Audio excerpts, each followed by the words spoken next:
What's up, ladies and gentlemen? Did you miss us? We're back, and we're back for another season. Let's go. Welcome to the third Intermission podcast, season 6 premiere. This is your boy Dave signing on this beautiful, beautiful fall evening here in Ontario. Of course, you can follow us at the socials at Toronto Third, both on Twitter and on Instagram. And you can also follow us at Toronto Third Blue Sky on Blue Sky. You can also subscribe to us wherever you get your podcast from. That includes Google, Spotify, Apple, iHeartRadio, Amazon, and our friends over at Podbean. Got the usual suspects in the building tonight. Of course, got the right hand of the king, aka the Fedora Man, aka Mr. Steal Your Girl, aka the right hand of the king himself, Avry Lewis McDougal. And yes, he does not have Vibes Cartel tickets. He tried himself this morning and he failed miserably. Avry, welcome. Yeah, so don't try and hey OG me like Marlon said. Don't try to use the big bros. I ain't got nothing. If you didn't get your tickets, that's too bad. Sorry. Watch on YouTube or watch on somebody's IG feed. That'll be like 55 slides. Trust me. How you doing otherwise? Good man, back for another season. Ready to create some more content full of hockey and blackness out here in Edmonton. Good sir. How do we feel about having Pierre back into office out in your ends now? Pierre, what? What are you talking about? What do you mean? What am I talking about? What are you talking about? Pierre, what? Yo, that guy's not in my city. What are you talking about? Yo, give this Yo, guy a map of Alberta. Get this man a map of Alberta. He's not anywhere near me. Either way, whoa, what kind of yo? I don't know why we're starting the season here with this not referencing Millhouse. man. Oh, I've been waiting to get a reaction like that out of you. Well, just What the one. hell? You're Just like one. who the hell's Pierre? Okay, moving on right now. I guess Avery's still having a little PTSD with Millhouse one time, but of course we also have the certified hood officer himself, aka the hood general, aka the certified executive of the year. We got Troy in the building. Troy, what's going on? How you doing? Wagwan. I am all right on this Tuesday evening. Just excited to get season 6 going. I'm looking forward to another amazing NHL season. And if y'all don't already know, I decided to lace them up one more season for myself and play men's league hockey again this year, just to see if just as that being says, that Vince Carter one, I got one more in me. So let's write it out and see what happens. How about you? How are you doing, Dave? I'm good. I'm good. Just living it out here in Kitchener. Of course, we got the Rangers just starting back up, and right now they're one of the only few undefeated teams in the OHL. Word has it that we might get the big tournament next year. It's either us, it's between us or Guelph, so we'll see Wagwan, and maybe season it up a little bit, and have a little Hoodman's Memorial Cup one time out here in these ends. You know what I mean? There you Yeah, man. go. Want to do something real quick before we get started. Of course, first things first. If we all know most hockey fans are also baseball fans. We also know most ball fans are also baseball. Most ballers are also baseball fans too. We want to give our shout outs to the Toronto Blue Jays. Of course, they won the American League East back on Sunday. They're kind of chilling for a little bit before the American League Division Series, which is potentially looking like we might be making a trip to Fenway. Given the next couple of days, we'll see. But we want to say good luck and go get the damn ring that we have been waiting for since 1993. Let's go Blue Jays. Um, Also, side note, we want to shout out our homies over at Gate 14. Honestly, they've been doing some live stuff all season long. And of course, hijacking the 500 level at the at the Sky Dome is nothing short of amazing. So, like, we want to just give our flowers out to them. And hopefully, if you guys are hearing this, come collab with us one time. We can make fun of Troy's for no, we can make fun of Avery's fedora for like a good 5 minutes, and then we'll just talk Toronto things one time. Yo, this guy wants to give more fuel to Avery and Johnny. That's wild. Well, we crock on you for a bit, huh? How about that, Dave?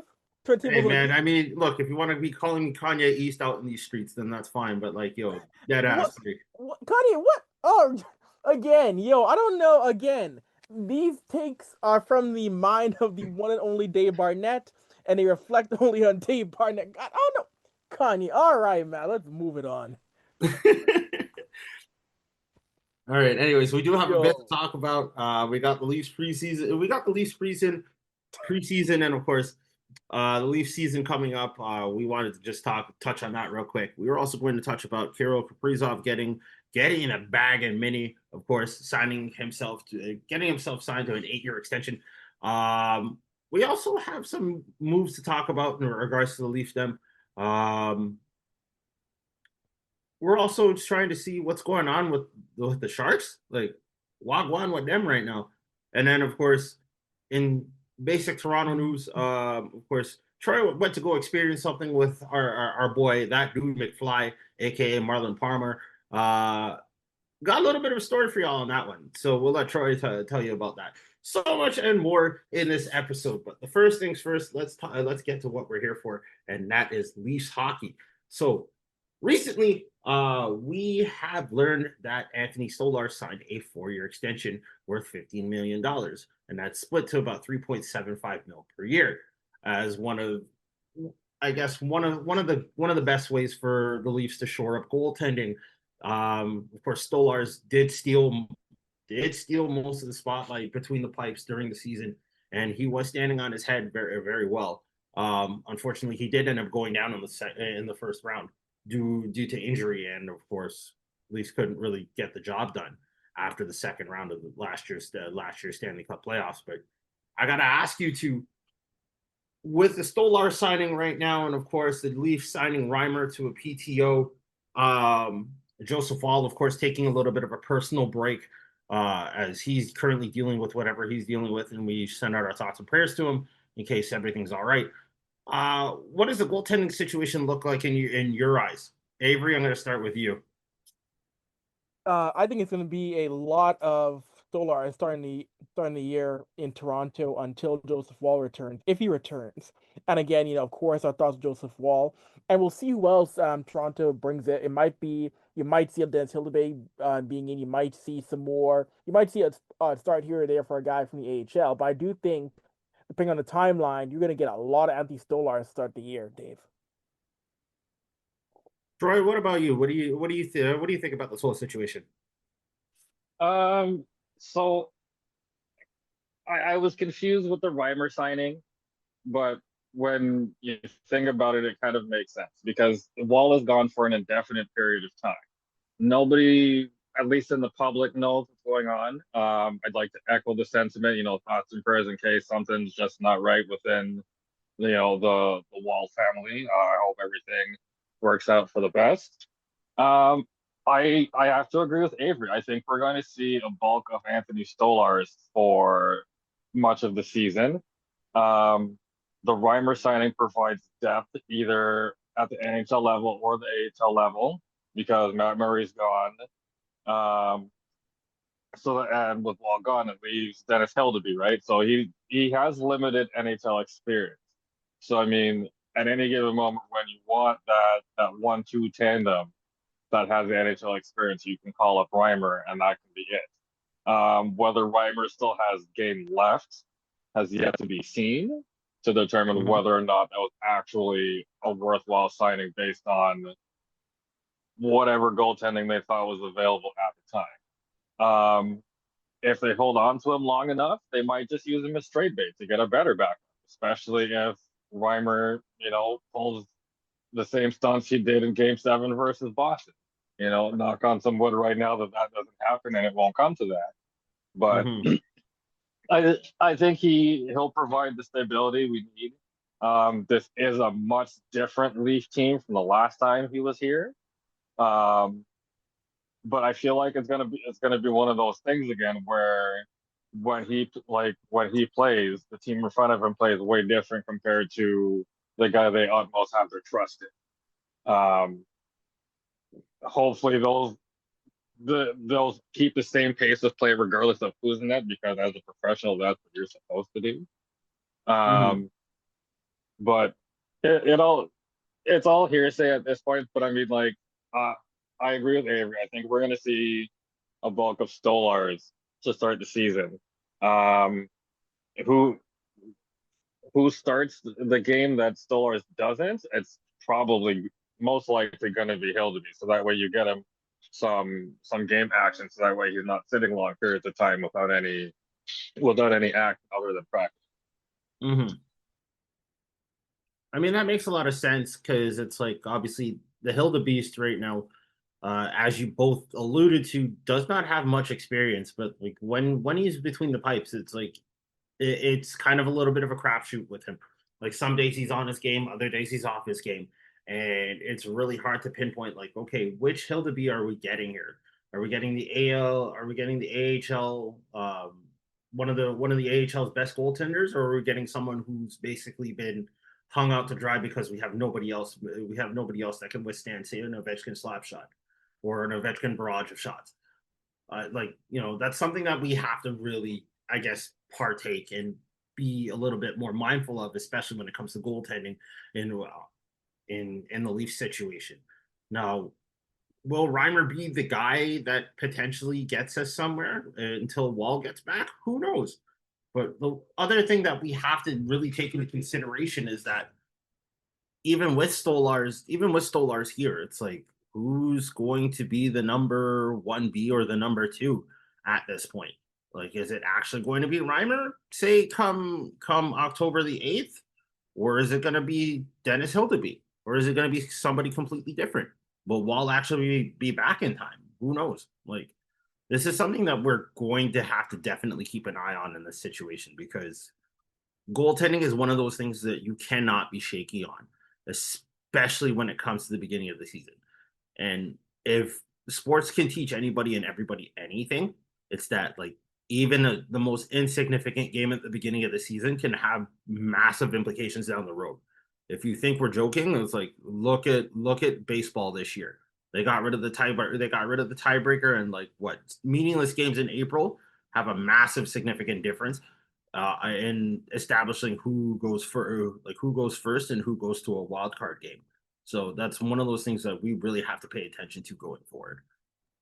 And Uh, to kind of add on to that, Dave, it kind of goes along with what I say at the beginning of every season.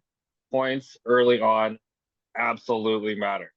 And like you were saying, like you can't scrimp on the goaltending. So as long as your goaltending is good, regardless of who's in net, you're going to be collecting these much needed points now. Um, you might be able to afford a game or two where your goaltending's bad, but mhm. you need the goaltending to get these points now. So then that way, like you were saying, later on down the road towards the close of the season, you're not scrambling for points and trying to have to scoreboard watch to see whether or not you're going to get in, because if you did what you were supposed to do at the beginning of the season and be consistent throughout, you don't have to worry about any of it. Exactly. And So it is. Oh, go ahead, Avery. I didn't mention here, Dave. I know Troy I actually forgot about the Reimer PTO, and to me, I look at that and I think to myself that really more or less screams to me. I mean, yes, I look at that more. I think to myself that's a nostalgia act because James Reimer he's not good anymore. He's not a No. good NHL netminder. So I don't know what you're trying to. I know it's a PTO. I know it costs you no money. I know it's not anything guaranteed, but I don't understand why you really do. The guy last year had uh, he had a save percentage under 870. He's been struggling to have a save percentage above 900. He was an Mhm. 890 goalie, which sounds like just a couple of years ago. He wasn't that good in Buffalo or Detroit. So I don't know why you think you need a James Reimer when he in the past 4 to 5 years, he has not been a good goaltender. So I don't know what you're trying to accomplish here. I think the one thing that probably is going through the head of James Reimer is that like this is potentially his last shot at being an NHL goaltender. And I think this is very, I guess, reflective of his whole career because like Homeboy has been around since like what, maybe 2012, 2013. And like the average life of an NHL goaltender would span, say, 9 to 11 years. And that's if you're healthy, right? If you potentially stay a starting goaltender on a decent roster until somebody much younger comes up and steals your spot, it's like you've got a solid like 5, maybe 6, maybe 7 years if you're lucky to put up solid legendary numbers. And if you are not doing that in the sense where it's like, okay, you can get us to at least a good couple playoff. You can steal us a playoff series or two.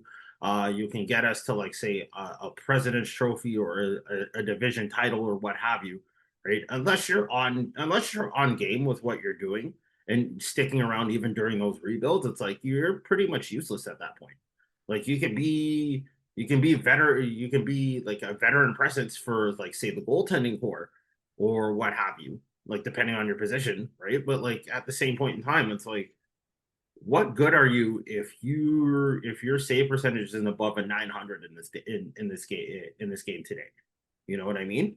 If your goals against average is basically higher than like say the amount of dates the average Toronto man has on a monthly basis, then it's like there's something wrong with this whole situation. Like, or sorry, let me rephrase that. If your goals against average is higher than the amount of times a Toronto man gets rejected at the club, then like, we really have a problem here.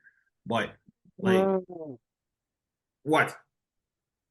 I'm just saying, that analogy, I don't know if that's reflection. I don't know if you saw somebody at Imperial Pub get turned down one night, but that's a deep cut right there. They saw somebody at warehouse get turned down at like 10-14 p.m. That's not even 10-14 p.m., man. Like, I've seen some stuff, man. It's like King Street West at 1 o'clock in the morning when mans are getting curbed left, right, center.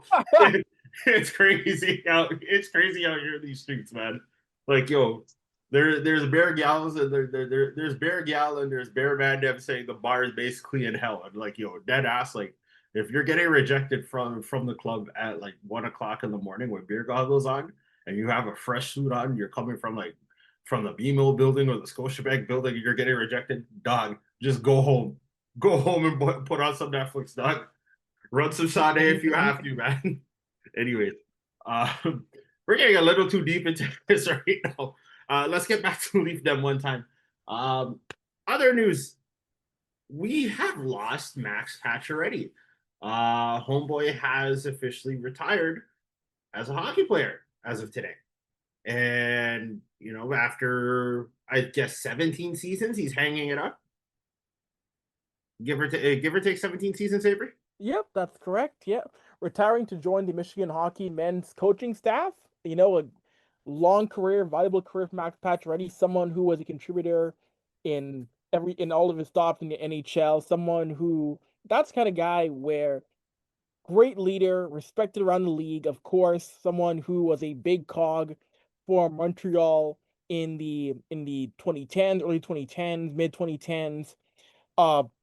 Played also too with Vegas, Carolina, Washington, of course. This last season was with the Leaf Dem, 13 points in 37 games, and put up, he was a good veteran piece in the postseason last year, putting up 8 points in 11 games. He was rumored to be connected to PTOs to various teams, but end of the day, he says, you know what? That's it. Now he's saying, his hockey journey now takes him to helping the next generation of Michigan. So good luck to him in Michigan in the hockey program, and no heck of a career, Dave. Of course, like Michigan is actually a solid hockey program. If most people like actually pay attention to NCAA hockey, and Michigan has been one of those perennial teams that have stuck around into the Frozen Four, and like they've gone deep. They've gone deep into like say semifinals territory. Like they've made it to like the Sweet 16 at one. Or sorry, let me rephrase that. Considering there's only 16 teams in that tournament, they've made it to the Elite Eight. They've actually made it to the finals a few years in a row. They've won championship. They've been national champions. Yeah, they've been national champions for a good while too. And you know, Adam Fantuli is actually like say a former Wolverine or former national champion Wolverine. So like that's something significant. That's something significant for Pacioretty to do. And you know, ideally speaking, like it's a great addition to their not only their coaching roster, but it's a great piece of like hockey knowledge that's being passed down from generation to generation. And you know, I'm happy. I'm happy for it. I mean, I'm over the moon because like I'm a huge Wolverines fan myself, and like I've been dying to go to school there. But at the same point in time, it's very nice to have like say some NHL level knowledge or some NHL level IQ in a system that's desperately needing some exposure. And you know, Michigan's the best place to go. I mean, Tennessee State University would have loved to have Patches as like say a potential head coach for them, but you know, it is what it is at this point. Maybe we'll have another HBCU if they still survive past like say 2026 in this day and age, and you know we'll have more black hockey coaches out in these streets. But until then, like you know, let's just focus on the task at hand. Of course, the Leafs they will be playing another preseason game later this week. Actually, on Thursday, they will be taking on Detroit, and they'll do a home and home with their final two preseason games before the home opener against the hated Montreal Canadiens on Wednesday, October the 8th. If you haven't already bought your tickets, go get your tickets now on Ticketmaster. Just be careful of the ticket fees. I know it's going to cost you an arm and a leg, or a rent payment, or a car payment, or basically your subscription to OnlyFans for the next 2 weeks. But So what site? ideally, Yo, I don't know what kind of fan you think we have, Dave. Pardon the pun. I think you kind of set yourself up for that one, Avery. Dead ass. But and then in any event, I believe there's still tickets out for the home opener. Of course, paying a solid $4 for a nosebleed on opening night is kind of crazy. But you know what? Hey, that's the breaks in 2025. You know, if you can't afford to go to a game, just watch it on TV or do what you have to do. I can't say certain things on air, so it is what it is. Okay, moving on. How are we liking the preseason roster right now? Troy, I gotta ask you this question straight up. Like, is Robertson done in Toronto if, say, Cowan makes the lineup? Okay, so before I answer this question, unfortunately, I have not been able to see any of the preseason games due to my work obligations. But to Mm-hmm. try and answer your question, um, yeah, I mean Robertson's still more or less on, for lack of a better term, thin ice. Mm-hmm. He's on, I believe he's on a approve it deal for this year. Mm-hmm. I mean, I'm sure at any point he can still be like, yo, I still want out. I still want to trade. But I mean, like, you got to make sure that you've proven that you're an everyday NHLer. And if Easton Cowan comes in and takes your spot, you're stuck in the minors and you don't get to move.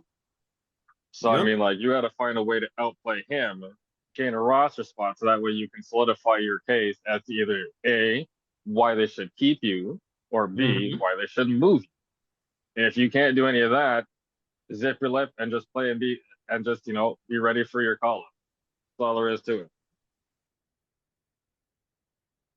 Avery, I'm also going to ask you, considering you've kept an eye on the Leafs for the last little bit, um, who makes a roster spot? Like technically speaking, does Nick Robertson actually get that 13th forward spot, or are we potentially seeing the last of Nicholas Robertson in Toronto?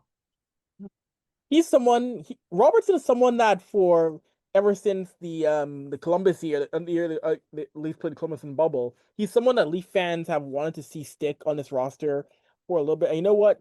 Just for the story, it'll be fun to see him finally secure himself in Toronto's roster. I mean, you see the talent there. You see the talent this guy has. He had 15 goals last year in 69 games. He's someone who can be a great depth piece. So I am gonna go out and say yes, he makes it, but if he doesn't, he is someone who you got a guy who would definitely be a valuable trade piece in a deal for someone going forward. He's a name where you got teams out west who have been linked to having an interest in Robertson before in the past. So I'm gonna go and say yes, he makes his team, but if he doesn't, boy, the Leafs gotta sell high on this guy. They don't if he doesn't make the roster. The Leafs gotta find a way to sell high on this guy if he's not Hmm. playing opening night.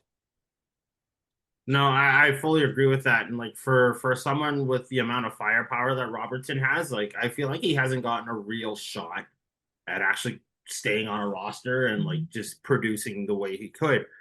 That said, it's like I mean he's had to deal with so many other obstacles left, right, and center over the last couple of years, and it's just kind of eye opening to see that for someone with such great talent and not potentially get sold off to like somebody else just for a fresh start, kind of like a certain forward who we've kind of wanted to get rid of, who's now in Vegas.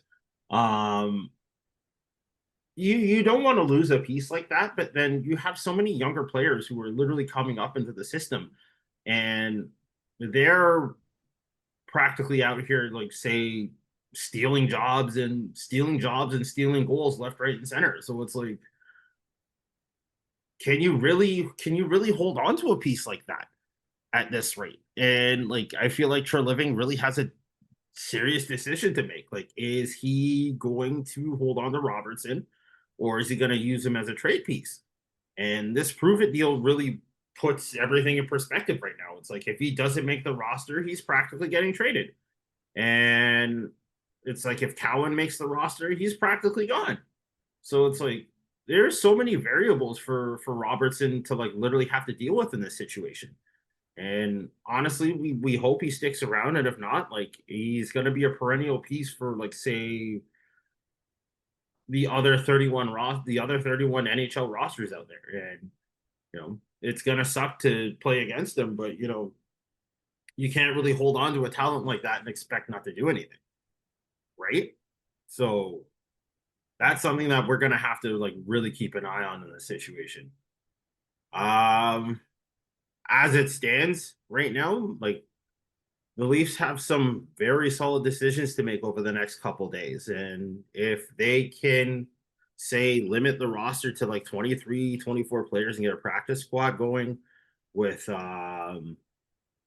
with potentially Robertson on that roster, or on that taxi squad, it's like you really have to evaluate like what holes you can plug in and what hole like say what players you're going to have to remove in this situation in order to be able to like say field a good 23-man roster going into opening night.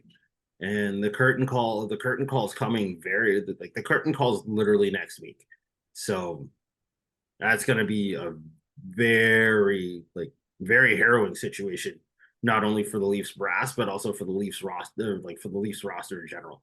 And I'm pretty sure Nick Robertson is a pretty solid guy in the locker room. So we'll see what happens. All right, we're going to move on to other news in the NHL. Of course, Kirill Kaprizov securing the bag in the NHL. And Avry, I'm going to let you talk about this real quick, considering you've had your ear to the ground regarding other hockey players within the NHL. So I'm going to let you take this one away. Yeah, Kirill Kaprizov is eating good for the next few years, eating real good, and Bill Guerin is making sure that boy's getting paid. As Kaprizov signs a record-breaking extension, 8-year deal, $136 million extension to remain as a member of the Minnesota Wild, originally rejecting a $16 million extension, gets more money, the highest paid player in NHL history right now, 17 million against the cap starting next season, secures himself in Minnesota. And the big thing now is that sets the table now for all eyes still to remain on Connor McDavid and what he's going to do in Edmonton, because now he gets 17 million. Do we see? I mean, the big thing is now is that does Connor sign an extension at 17 or 18, or what does he do now? But man, talk about playing your hand and getting paid if you're Kaprizov and his agent, because the big talk was, oh, is Kaprizov going to leave Minnesota? Is the Wild window slammed shut now? But no, Kaprizov stays firm, gets his money, and he's now the top dog in salary. So good play to him out in St. Paul. And as we have Jason roll in, of course, the certified yard expert out in the streets here. Jason, just to catch you up on everything here, obviously you're aware of the whole Kirill Kaprizov news with his 8-year, $135 million extension. What are your thoughts on this whole situation? Obviously, we know you have some choice words in this situation, especially for a certain forward who left us for Vegas. Kind of want to hear what you want to say on this real quick. Kaprizov, first and foremost, I hope everybody's okay on the outside. I'm just getting off work and thing, but Kaprizov, he definitely played his cards the right way in the situation, because he took his time and he waited and he got paid for what he was worth. I'm happy that he got that deal. It just goes to show now that right now he is like the highest paid forward in the NHL. You have Eichel coming up with McDavid and a few others. McDavid is gonna probably be the highest paid when it's all said and done. But no, good deal, good business for Minnesota. They brought in Tarasenko too, right? So they obviously had to retool a little bit, not really rebuild. You have Boldy, Marcus Foligno, Ryan Hartman. I love this guy. I love the way he plays. So Minnesota's trajecting towards the right path, which is a winning culture in that city. And keeping your superstar Kaprizov, like, that's what you have to do in that situation. Obviously, there was a part of him that wanted to stay, but he wanted money. He knew what he was worth. He knew his value. He's in a leadership role in Minnesota as far as being that team's centerpiece, that backbone for that team. So, yeah, he played the market the right way. He waited and he got 136 over 8 years. Crazy deal. I'm happy for him. Real happy for him. Absolutely solid. It's funny how. No, sorry. Let me rephrase that. Avry, you did mention McDavid a few minutes ago, and of course, in this particular situation, as we descend upon the 2025-2026 season, we really have to sit here and ask ourselves now. It's like, with Connor McDavid refusing to sign an extension until potentially the end of until June of 2026, it's like, what's gonna happen in Edmonton? Obviously we do make jokes about the fact that, like, say Connor McDavid is coming home, but like that could be a real potential threat in this situation. What does Edmonton do? Well, that's the big thing. That's the big thing right now. The play is what that management core do. I do think McDavid resigns probably mid-October. And it's probably going to be in the range of $18 to $20 million, but we'll see.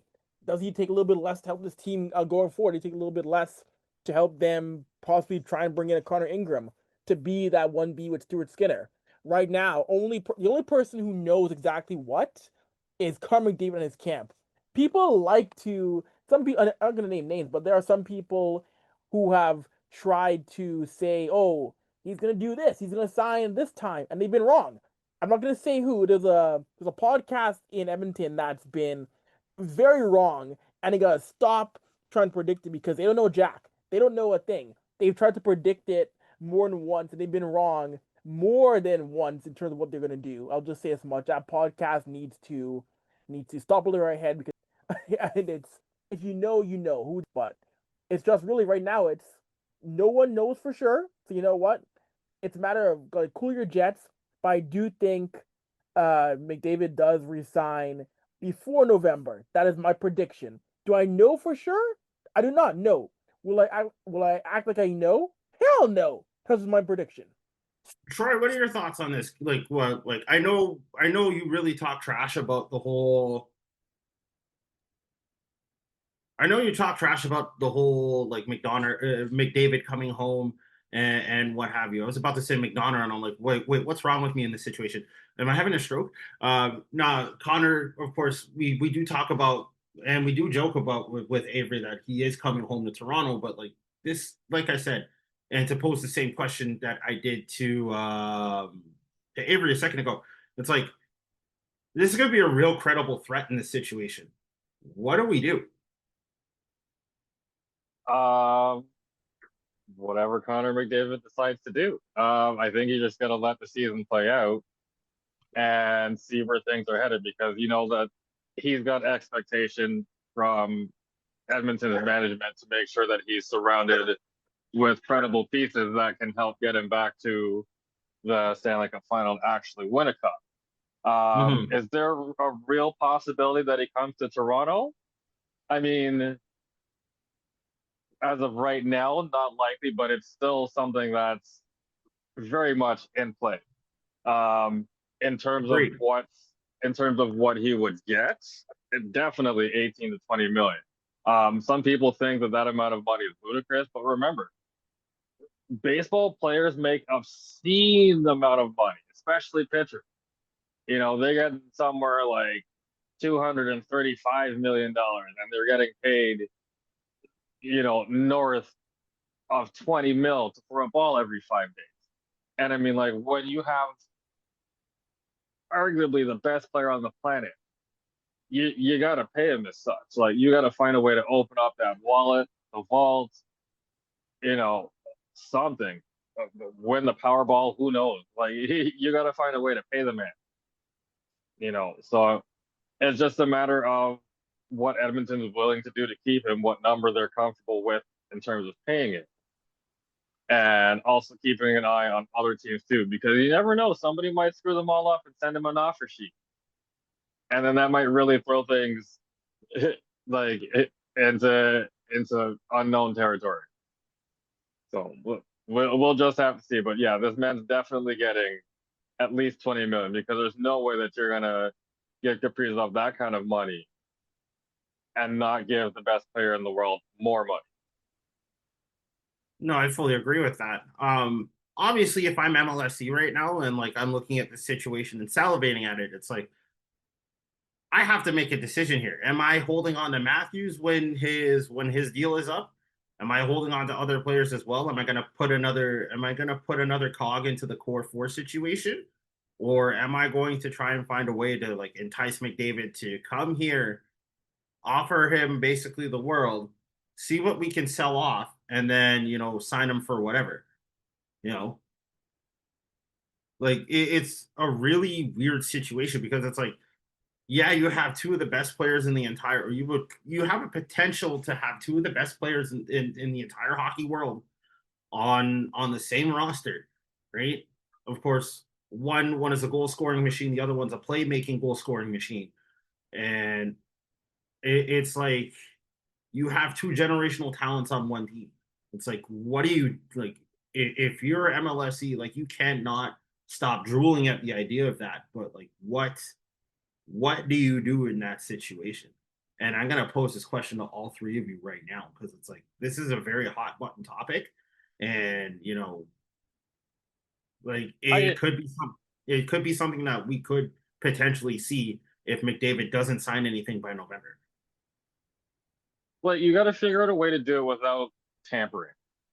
Like, you got to be able to keep a Yes. close eye on the situation without saying anything publicly or privately, for that matter, because fucking anything private can obviously leak, right?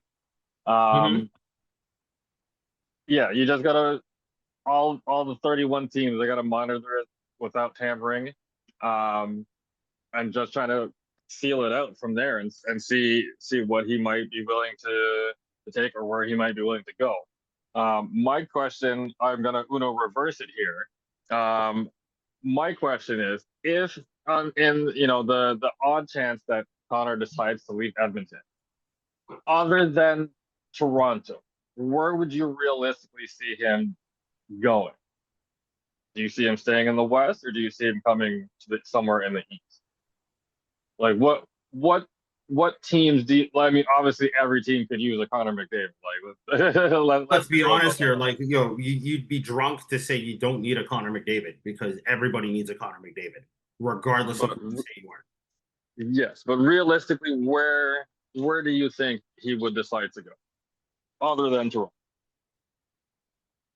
Avery, what do you think, other than say potentially keeping him in Edmonton?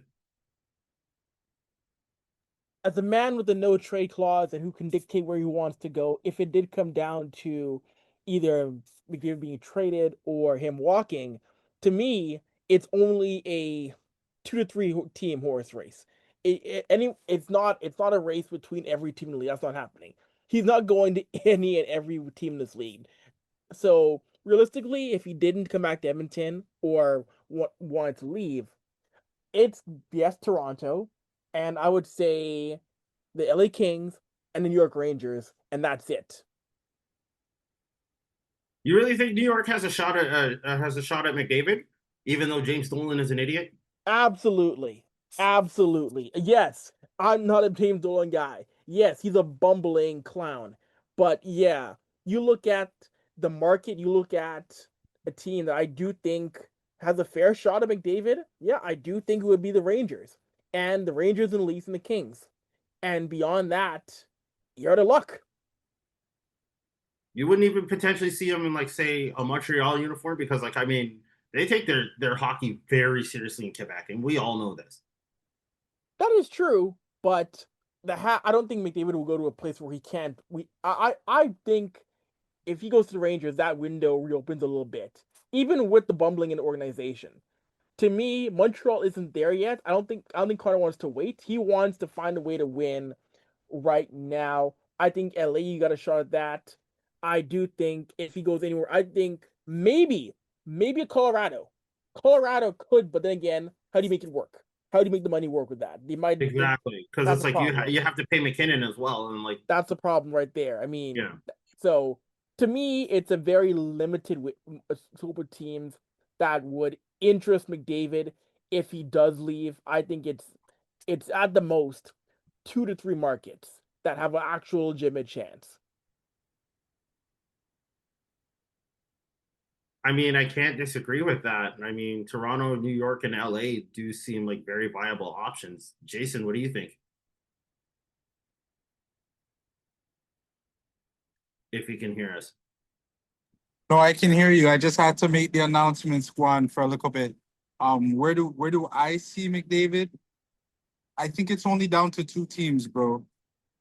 I say Toronto and Edmonton. I see what you're saying there, Avery, like with the Rangers, but I just don't foresee like Connor McDavid guy, a guy that grew up in like Ontario, like hockey guy, like going to play in the US market. You know what I'm saying? It's down to Toronto and Edmonton as far as obtaining McDavid services. There's pros in Edmonton because of the familiarity that McDavid has with Dryden Style there in Edmonton and that core and that team. You know what I'm saying? But then you got to look at the cons. Like Edmonton had one job this offseason, and that was to improve their goaltending, and they failed. They didn't improve their goaltending. They're putting too much stock into getting a guy like Jeff Skinner, who's been to the Cup Finals multiple times, but can't get over that hump. You know what I'm saying? They should have solidified the net for McDavid because that's all he really wanted. Like they made a couple of good moves, some sneaky signings in the offseason, but yeah, that's definitely a con to the situation. It's down to Toronto, his hometown team, and Edmonton. I don't see this guy going to Montreal or Colorado or like I don't see him going to any other market than what he knows, which is Edmonton, or coming home to Toronto. And I think the reason that he's not signing, and I could be wrong, I'm just basing it off of what I see in the news and social media and thing like that, is what I see is that like with McDavid, like he's kind of on the fence. Like he wants to stay, but like what is Edmonton as an organization doing to try and make it better for him and give him more of a chance to come closer to winning a cup? You know what I'm saying? So ideally it's between Toronto and Edmonton, and the price is gonna be like between 18 and 20 million, or McDavid is gonna be the highest paid forward centerman in the NHL.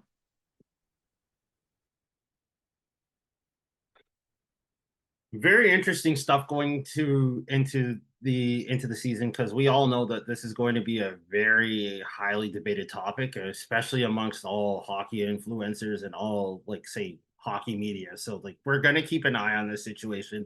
Obviously we'll bring it up once every 2 weeks or so, just to annoy the living crap out of all y'all. So like we're kind of hoping that he technically stays in Canada at this point. If he does go to the United States, um, Avery, you do bring up some very good points with like, say, the Rangers, even though James Dolan is a dumbass, and of course Ken Holland in LA.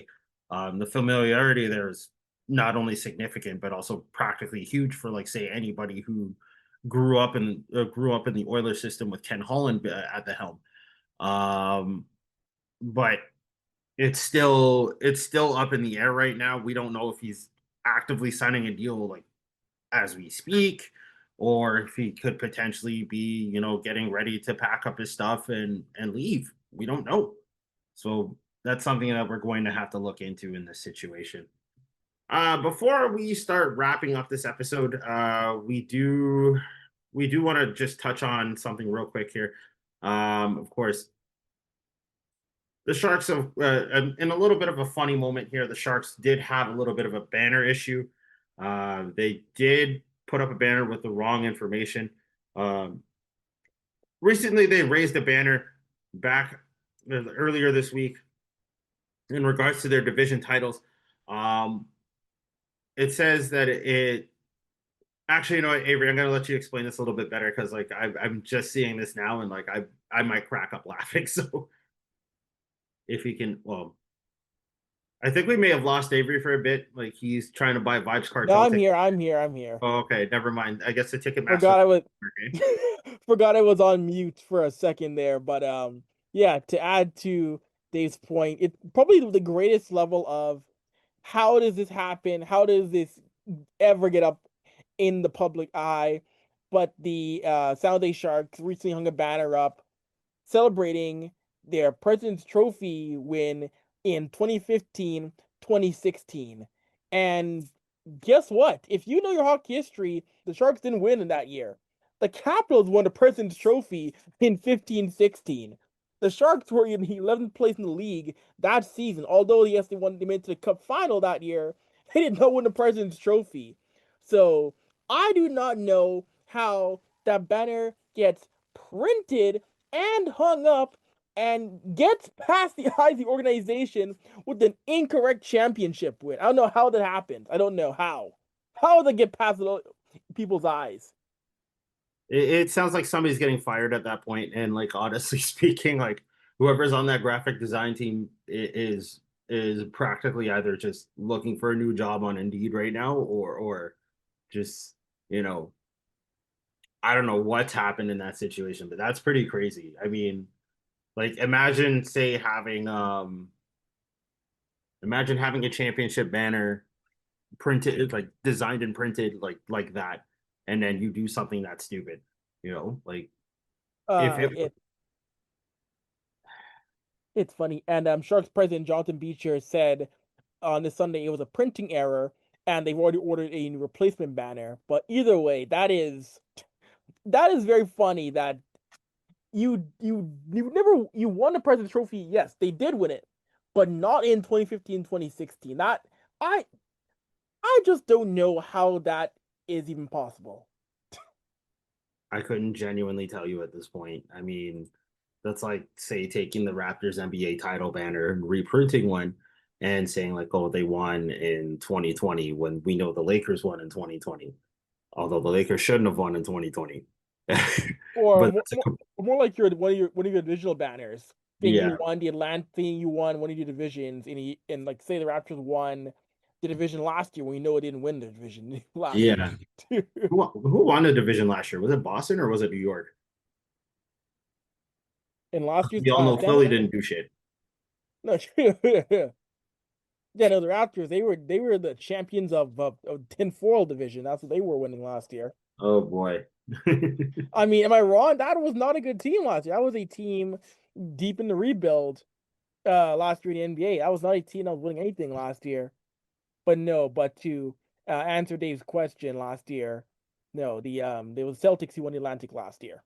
Yeah, so it is what it is. But yeah, that's kind of a little bit of a knee slapper for all y'all out there. Speaking of knee slappers, Troy, we heard you did a little bit of a Toronto Hoodman event. Yeah. Yes, I did.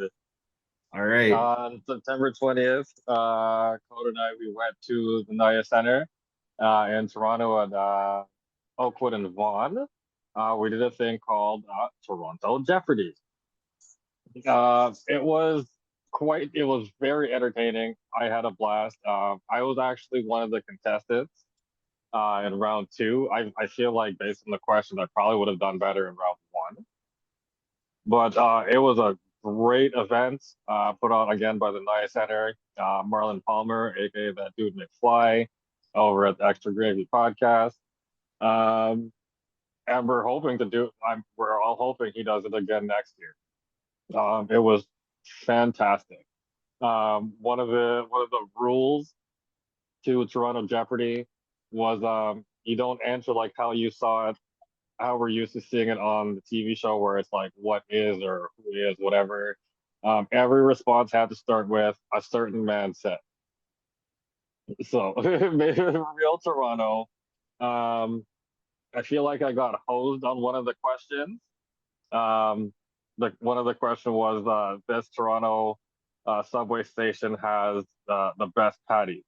Now I said a certain man said Wharton Station, and his answer was Downsview or / Islington, and the whole crowd booed him because they were just like, "What do you mean? Nobody goes to Downsview Station or Islington for patties." Like, That cafe like in Islington was pretty proper, but like I'll be honest, but you are right. It looked like people were ready to start throwing things at him on the stage. And he's just like, listen, I make the answer. This is my choice. Too bad. Yo, this man Island for that one, man. That's crazy. Because like the name same of the company that did it at Warden was the same company that did it at Bathurst. Yeah. For the most part, some of these stations use the same people. Yeah. Speaking of patties, the name escapes me. I'll put it in the link when we post this episode. There was a patty place that came through that provided everybody with free patties during the show, and it tasted a mist. Dakota says Kingston 12 or something to that effect. Kingston something. Kingston. We'll say Kingston 12. I'll put the link up after we're done once we can verify the actual name. But shout out to them. Well, yes, Kingston 12 Patty Shop. Yes, they provided the patties. Yes, 1808 Eglinton Avenue West. That's where they're located. They gave us patties throughout the show. A+ patties, super fantastic. Yeah, I don't know. I feel like the Haitian Center. patty shop in Scarborough might want to come box you for that still, but yeah. But yeah, like I said, it was a fun event. I hope that they do it again next year. I know that you've already expressed it. You and Jason have both expressed interest in coming. Dash Get 'em on Twitter. He 3D printed little CN Tower figurines, so everybody who purchased the ticket got one.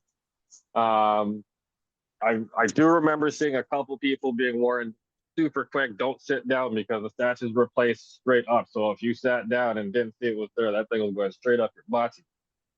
But yeah, shout out to the Night Center. I'd never been there before.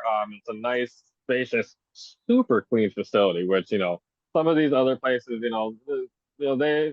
they could use a little work, but this looks like a brand new facility. And it's nice to have an event in the West End without having to travel downtown or somewhere far out east to go have a night of fun. Yeah, I would pay good money to see Jason or Dave on next time to do a Toronto Jeopardy episode. I would pay good money to see that. Imagine if the three of us got on stage at the same time. Yo, that'd be straight murder at that point. Cool. That would be hilarious. It's like this Toronto team won an NBA title in 2019. A certain man said the Toronto Husky them. It's like, no, we know you're wrong for that. Yo, I was watching some of the questions on Marlon's IG, and some of those ones any Canadian would know. Cause I saw they had they were doing commercial themes. I saw they were playing the Sleep Country theme. What person in Canada doesn't know the Sleep Country theme if you're Canadian? I murked that category. I missed out because the first question was Oliver Jeweler, but for some reason I had it backwards in my head. I thought it was finish the lyrics, not name the store. So that's why I missed that first one. But the rest of them in that category destroyed it. Just bam. Sleep Country, Raptors basketball on TSN. Yeah, the CP24, and then there was something else, and I just I killed it. But it was, I didn't do it. I was hoping to get at least one answer right, but I think I did pretty good. I didn't win, but I didn't go on to the finals. But I think I did pretty good for myself while I was there. that's good Do try. you know But what the grand prize was? Do you remember what the prize was? It was money and I think something else, right? Oh, that's solid. Yeah, the money and there was something else for sure. But yeah, hopefully, like I said, hopefully he does this again next year because that was for the first time doing it. It was a very solid turnout, and everybody had fun. Nobody was beefing, nobody was fighting, none of that thing. Everybody was just vibing. Mr. Sticks came out. there you go. Everybody had a good time. Sounds like fun, honestly. Looks like we need to make an appearance one time still, if you know what I mean. Oh, and we were treated with performance by Callie Swift. She sings it's Sweet Like Sugar or Sugar Baby. I apologize if I'm not getting the name of the song correct. But she came through, gave us a little performance during the intermission. I think people enjoyed it. Seeing somebody local come through and perform one of their songs for us. I thought that was really dope. I'm glad that they were able to pull something like that off because it was unexpected because we didn't know that there was going to be a musical interlude. So that was pretty dope. That was pretty nice. Sounds like it. And you know what? Like it sounds like a really good time. And potentially if we have the opportunity to actually go, like we'll make it a solid 10. And you know what? A certain man said that the Third Intermission podcast was the most blessed hockey podcast out in these streets. So, you gotta let the streets them know, like, this is the blackest and the only hockey podcast certified to hockey and blackness. Anyways, yeah, like I would love to go to these events wearing one of our things, so that way people know that we're out here. Of course, because if Jesus from Jesus and Mero can actually follow us one time and just link us like that, like two twos, like we're out here in these streets. Let me say this much, Dave. When my tweet on this bro Toure went viral, my phone was bonkers for at least a good 3 days because that tweet got 3.9 million views on him wearing his do-rag during that preseason game. 3.9 million views. That's crazy. And when I saw, because when I saw that he was getting, I saw when that tweet getting to the millions, I figured, you know what? Time to plug the podcast. I'm playing, hit up, the little link of, tapping the Third Intermission. And then, no to lie, when I saw Jesus was following Third Intermission, I had to triple check that following. I had to triple check to make sure I was reading it right to see who followed the show account. I thought it was a joke for a minute when I saw that, and I'm like, wait a minute. So, like, that was absolutely crazy in itself. And you know what? Like that was really cool. That's really cool. And like if we can get more black celebrities out here just plugging us one time, like you never know. You never know what could happen. But that also means I have to get a fresh lineup at least once every 2 weeks now. And my wallet ain't gonna be happy with me about that unless we're making money. So you never know it. And also with this episode, also for those when this show goes up, we also have a guest topic in for us for the season 6 launch, don't we, Dave? Yeah, we do. I mean, we'll save that for when it actually drops. So we're gonna keep that under wraps for y'all just really, really quickly. So just hold tight. We got some great stuff coming for you this season. And on that note, just want to say thank you for letting us grace the space in between your head top. Of course, you got the right hand of the king, you got the certified DEFAS officer in Troy, and you got the certified hood officer or no, certified yard officer in Jason coming through this evening. Of course, thank you very much, gentlemen, for coming through and blessing us with your hockey knowledge for a hot minute or two. Of course, we will be back with another episode this week. Follow us on the socials at Toronto Third on Twitter and on Instagram, and also on Blue Sky. And you can subscribe to us and listen to us wherever you get your podcast from. This is your boy Dave signing off, saying, "Let's go Blue Jays. Drink your water, mind your business, and until next time, we want it all." Hashtag Go Jays Go. Let's go.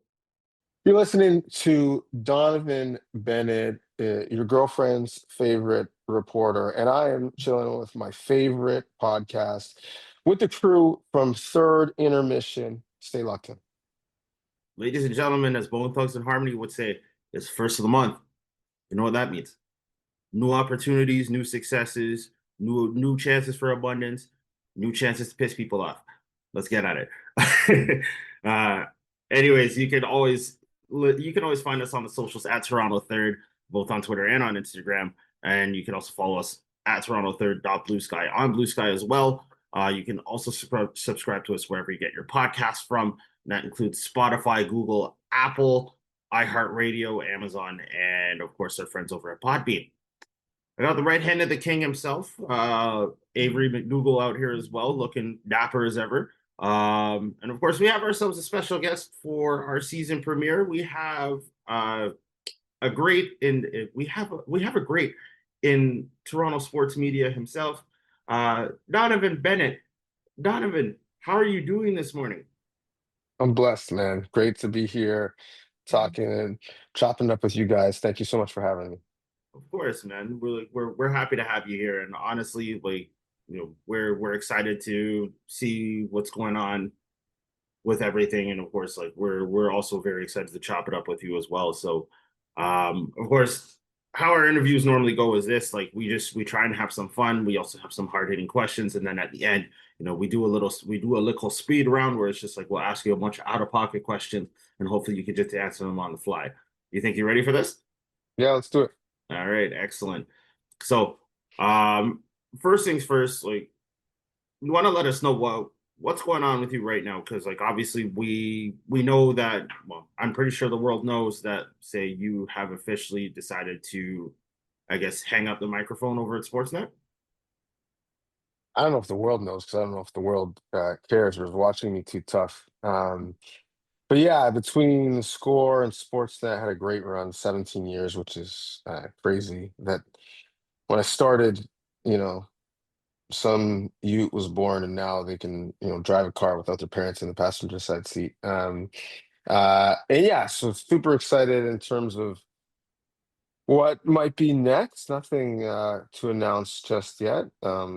Stay tuned, but really and truly, to be honest, I'm just excited to have some time. We get in this rat race in our careers, in our lives, where you're just on a hedonistic treadmill chasing the next thing and trying to get to the next level. And you're a gamer trying to get to franchise mode and get to that next level, over and over and over again. And um, we don't really have the benefit of time to sit back and think and breathe and strategize and evaluate, because the strategy, and I'm speaking for me, I don't know how many people listening to this can relate.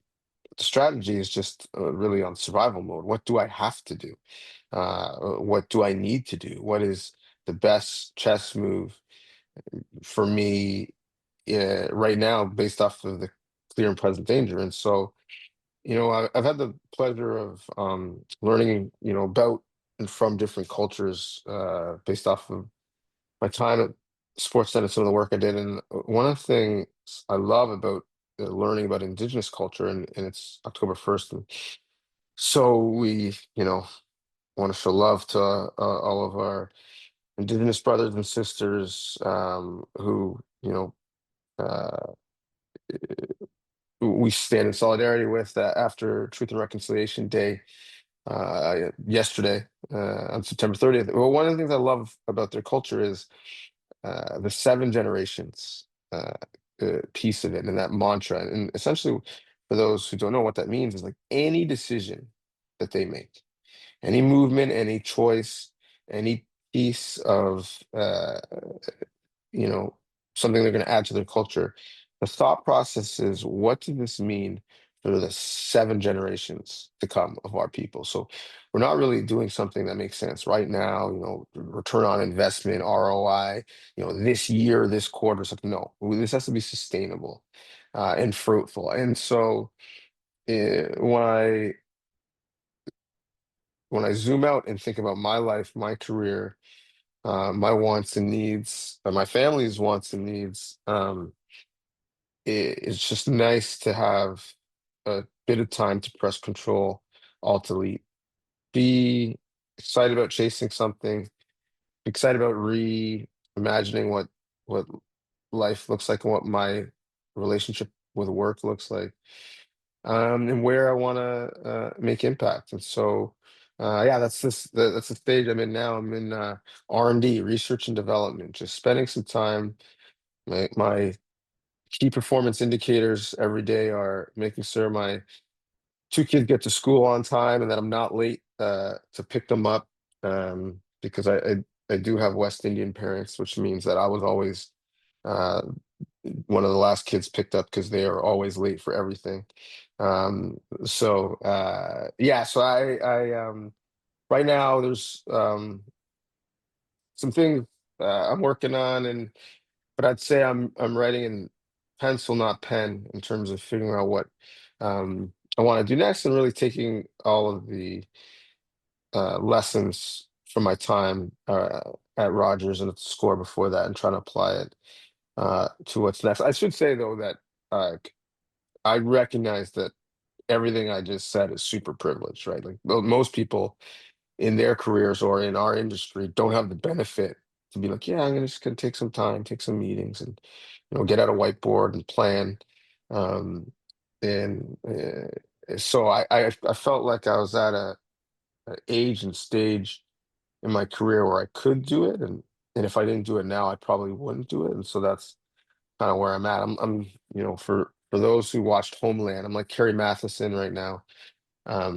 Like not uh super all over the place and about to crash out every episode, but got the whiteboard where you're like looking through things and looking at different suspects and like you know pinning things and having um a thread from one person to the next and trying to connect the dots. Like that's what I'm doing in terms of my career. So that was like a long ass answer that may or may not have answered your question, but that's the mode I'm in right now.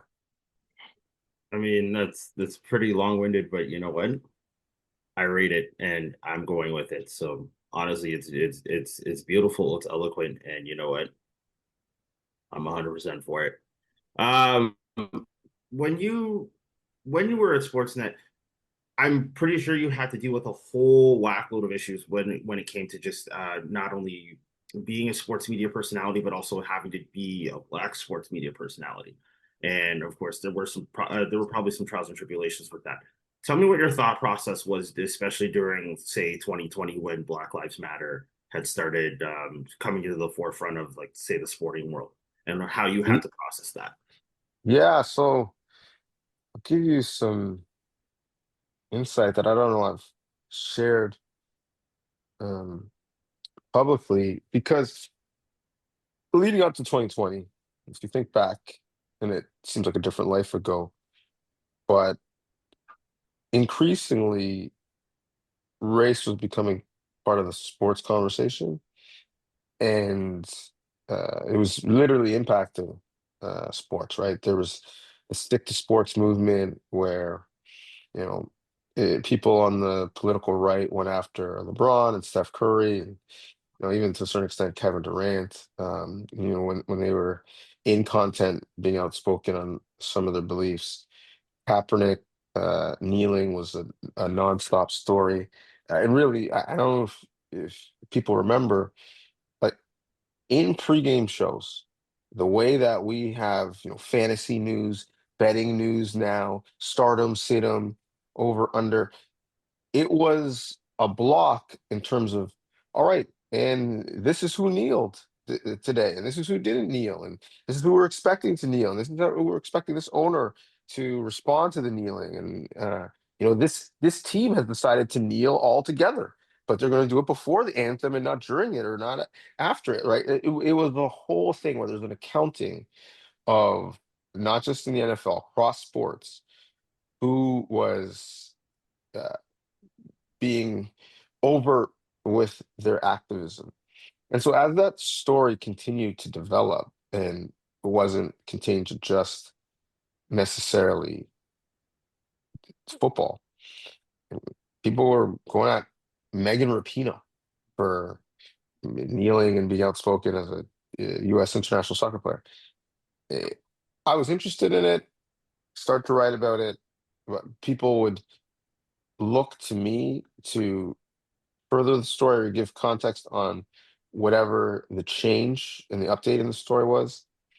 But at some point, I just kind of woke up and I'm like, I don't know. I don't want to be the Colin Kaepernick beat reporter in terms of updating every day. This is what's happening. This is what people are saying. And this is what the prospects are. I got into sports because it was like the sandbox of journalism. Like you can just have fun. It's light. It's a distraction from like the ills of life.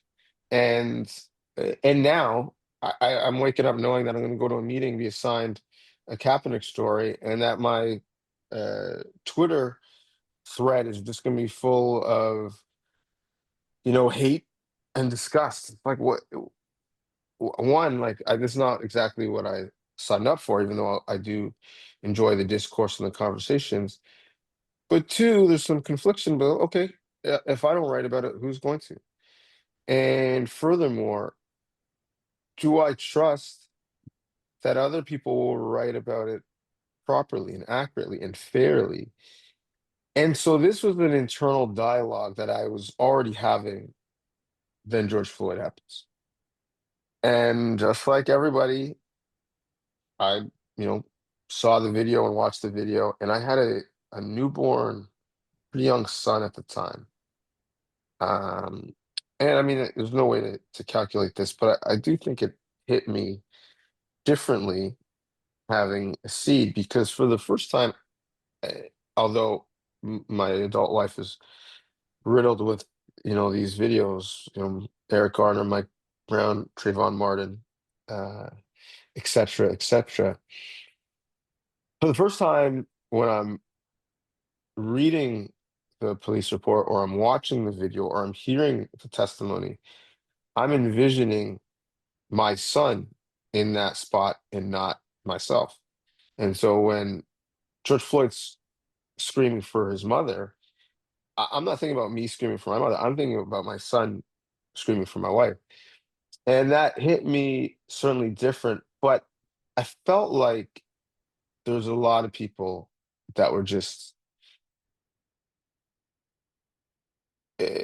putting their hand up and waiting in it just for the participation ribbon, as they knew the world was taking attendance. I didn't think it was genuine because to me, I was like, well, why is this one uh, different?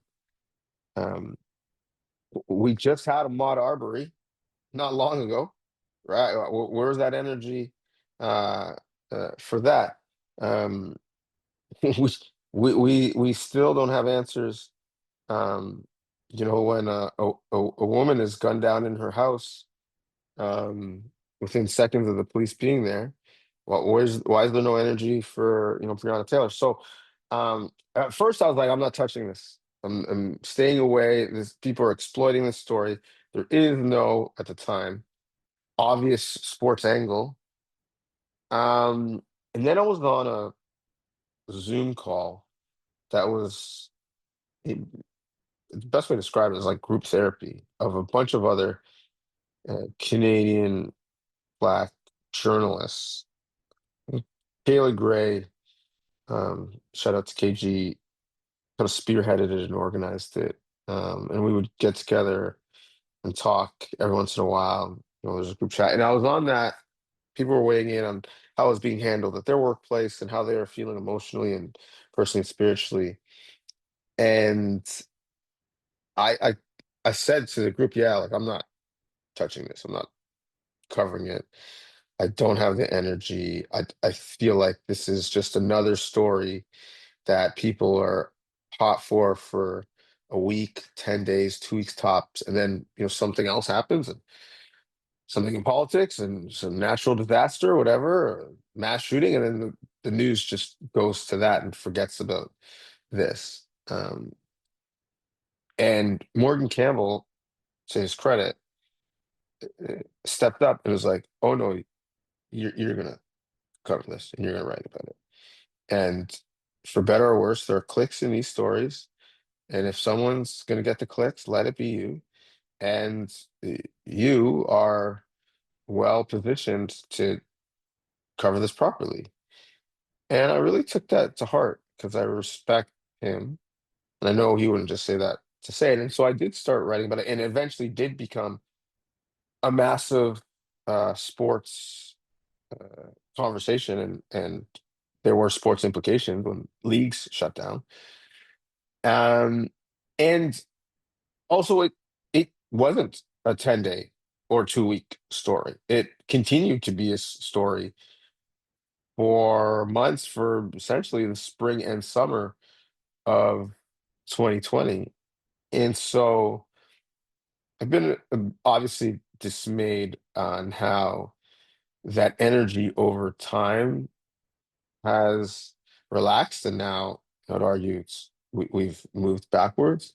But covering it at that time and lending my voice to it at that time was important. It was somewhat therapeutic. Some of my best work came from it, quite frankly, at that time. But it really, one of the unintended consequences was it, in a way, supercharged my career, where not that I was saying anything different or doing anything different or covering things differently.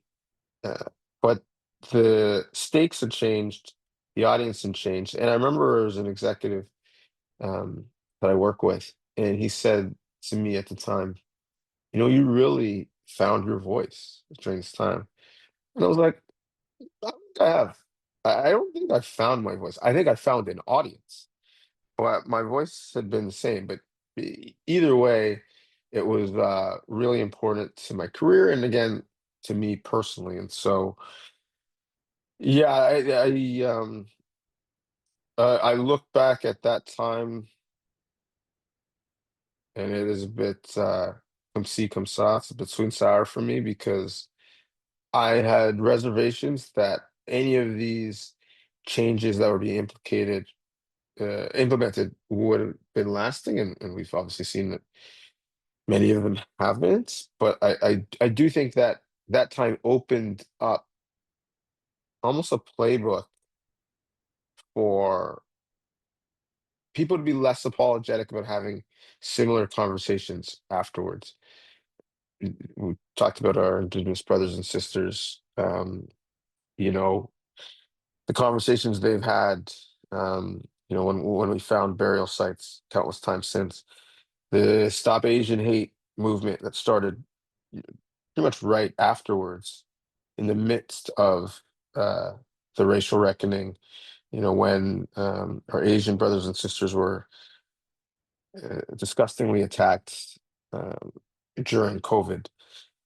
Some of the violence against mosques, certainly in Canada, but definitely in North America.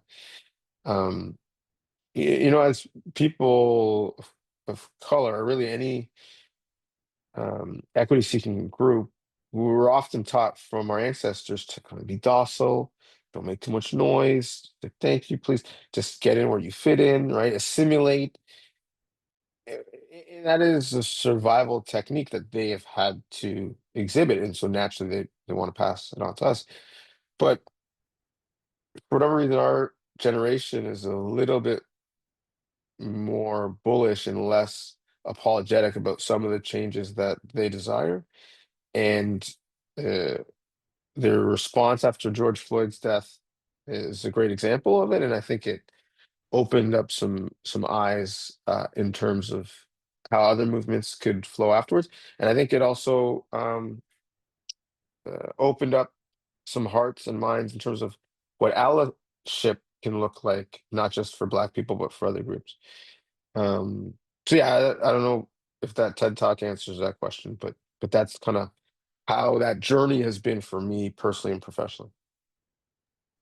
Yeah, that's amazing, Donovan. I do want to ask you about, you mentioned all of the work you've done and the work you did in the past 17 years with the score in sports. Like I followed your career from day one with the score back when you were doing Warrior football, Warrior Rush with Tim McAuliffe. And what has it meant to see your career evolve from doing commentary in OUA to being involved in radio to doing these features, which have been so important for sports media in many ways, Donovan? It's been um, really rewarding because I grew grounded in that aspect of the university athletics and really amateur athletics that I covered early on in my career, and still look for ways to cover now. And still pay attention, and still am a fan and advocate and supporter. And I was a university athlete in Canada. I understand the wants and needs and level of play and the amazing stories that are there that are often overlooked and unheard, and need to be told, especially if we want to continue to raise the profile of those athletes. And so at the beginning, it was just getting where I fit in, right? I tell aspiring journalists, you're all snowflakes, you're all one of ones. You all have this intrinsic talent and advantage that it's your job to figure out what it is and fully leverage it. Uh, and while you work on some of your weaknesses and make them strengths, figure out what that strength is, and so figure out what kind of that blessing from God is. And for me, I was a university athlete, so I can cover university football primarily, but these other sports with a level of authenticity and energy and information. And then off of that, I was able to foster further opportunities, but I never get that first opportunity, that first look in the door without being a university athlete, interning on the scores coverage of football and university football, being a part-time employee there, helping them with their football coverage. Um, so that time is sacred to me, but also I think I've never lost the mentality of thinking like an athlete in terms of being empathetic in the questions that I ask, putting myself in athlete's shoes. I think once you get removed from it, you forget how hard it is, how difficult it is. I remember there was a time when people were crushing Dwayne Casey. And listen, I didn't understand why this guy wouldn't play Jonas Valanciunas in the fourth quarter. I just sure, he doesn't guard the 3-point line, but I don't know. How about you give him the ball and punish people inside, and force teams that are playing small to pay for it. Nevertheless, when I was on TV and critiquing him, I would always lead with Dwayne Casey has forgotten more about basketball than I will ever know. But maybe more importantly, he has more information at his disposal as to what is good for his basketball team than I do. And even more important than that, he wakes up every day thinking about this, because his livelihood is on the line in a way that mine is not. I tap in 7:30 for tip off. He wakes up at 7:30 thinking about this. Having said that, I can disagree with the conclusion that he came to, but I also am not going to discredit the man or the fact that he believes that this is the right way to go. And so just handling, athletes, teams, administrators with that level of grace and respect has, I think, been one of my strengths to, one, differentiate myself from some of the hot take artists, two, build relationship with people who you're going to need access and information from, which allow you to have a better, clear picture on what you're talking about in the first place. And three, I think it's allowed me to build a relationship with audience who, in the same way, knows that they're not experts, and that, you know, the athletes that they're watching are not bums, the coaches are not idiots.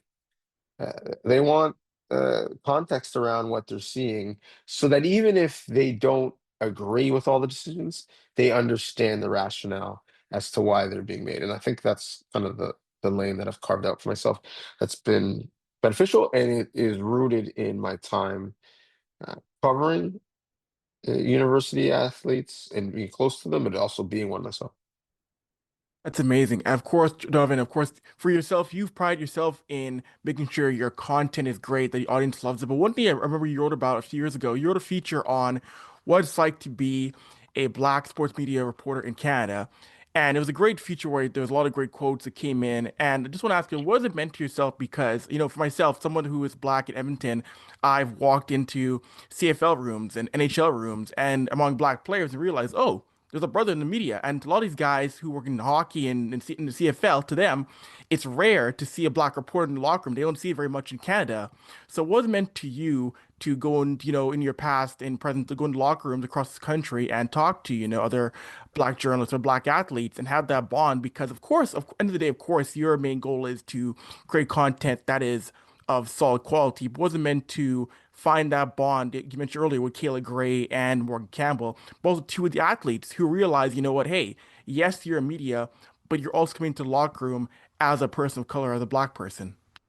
Yeah, so we as Canadians think of and hold ourselves as this progressive, diverse, vibrant in terms of our culture country. And although that is true, that's not true in our media. And it's certainly not true in our sports media. And when you look at the makeup of our athletes, the athletes that we produce, athletes on our sports team, and then when you look at the collection of the journalists that cover them, they don't look the same at all. And I remember thinking to myself, I wonder if Marcus Stroman's career in Toronto would have gone differently if there were more black journalists around. If there was a Michael Wilbon, you know, covering the team that could take him aside and talk to him, but also just, you know, foster relationship and trust. And he didn't necessarily see it as an adversarial relationship. And so I think it's true in all sectors. If you know, we're at the point now when you look at Canada and there is rise of women's professional sports leagues and teams, PWHL, NSL, the WNBA coming via the Toronto Tempo. Imagine if 99% of the people covering those leagues were men. Not that women can't foster relationship and trust with men, but there's a different level of connection and understanding when someone has shared experience. Well, when you look at our sports teams, the large percentage of people covering those athletes are white, and generally white men, and generally white old men, and not a large percentage of the players are white old men. And so I would love for us to get to a place where the media better reflects uh, you know, some of the not only athletes that they're covering, but also the fans that they're serving. And so when I do see someone like you at Grey Cup, or someone, you know, like Morgan, um, or Kayla at various big events, you know, it gives me a lot of pride to see that, you know, you all are doing what you're doing, because I know how difficult it is, how hard the road is. You know, it is a task of swimming in shark infested waters with no life vest, right? You just have to go and figure it out. In J school, there's no course about being a black journalist or a minority journalist. This is on the job training. And again, this is self-fulfilling prophecy because there aren't a lot in the industry. You don't have a lot of people to help mentor. And so again, in many ways, you're figuring it out on the fly. But I'm pretty confident, lift as we climb, as more brothers and sisters have success, that'll inspire more to come. The pipeline, I do believe, having a lot of people reach out to me for informational chats or going to speak at different schools, I do see it coming. It's just obviously, not fast enough for my liking. I think the real change we'll see in a couple generations is what the C-suites look like, what the executives look like, and I think that will supercharge some change. But yeah, for me, it's been a point of pride and inspiration to see others succeeding when there isn't a strong network of people to connect with like there is in the United States. But you know, I'm not retiring anytime soon, and I'm confident by the time I'm ready to pass the baton, there'll be lots of people to carry the torch. That's very significant to say.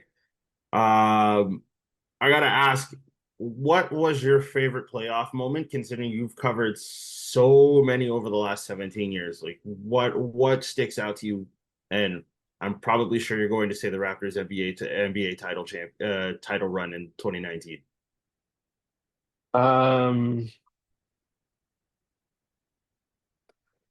So it's actually not that Oh, I was wrong. Excuse me. not that 2019 run. So and it's good timing as the Jays are back in the playoffs.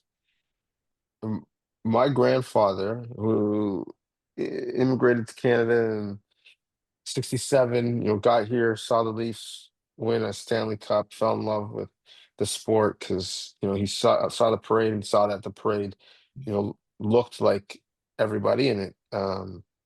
It was affirmation as to why he moved here to give his kids and grandkids a better life. And so was a diehard Leaf fan ever since, and just a diehard Toronto sports fan, and didn't miss a Blue Jays game.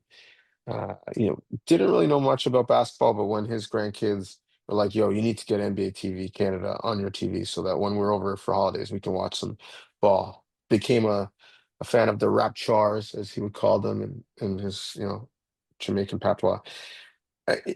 So I was with him. I took him to a playoff game for the Blue Jays. And, we picked our spots in terms of when we would take him to games because he was older, getting up and down the stairs and in and out of the stadium and, take the TTC down and walk from Union. It's just like, it was a lot. But we took him to this game. We thought it would mean a lot. I think he thought it was a 7-game series, but it was really a 5-game series. The game ended up being the bat flip game. And so uh, it was one of the craziest sporting events. It was like an SEC football game, and just how raucous the crowd was. And the game is up and down, and Russell Martin throws the ball, it goes off the dude's bat, and it goes backwards, and then there's an inning that's like 40 minutes long. It was just wild. And Batista, we had like decent seats. We're in the 200 level, if anyone knows Rogers Center, like behind home plate. And I got 200s because your actual distance, you can be in the 100s, but be farther from the action just because of the dimensions of the stadium. But 200 behind home plate, you're actually not as far if you took a ruler from home plate to the seats as you are in most of the 100s, but you pay less, number one. And always balling on a budget. And two, because in that the 200 level is so small. Now I'm just giving away my secrets. That like the concession lines are shorter, the bathroom lines are shorter because there aren't that many seats on the 200s. It just kind of goes, 300s and above, 500s, and then obviously the 100s is super big. So anyway, so I was like, okay, this is gonna be super efficient.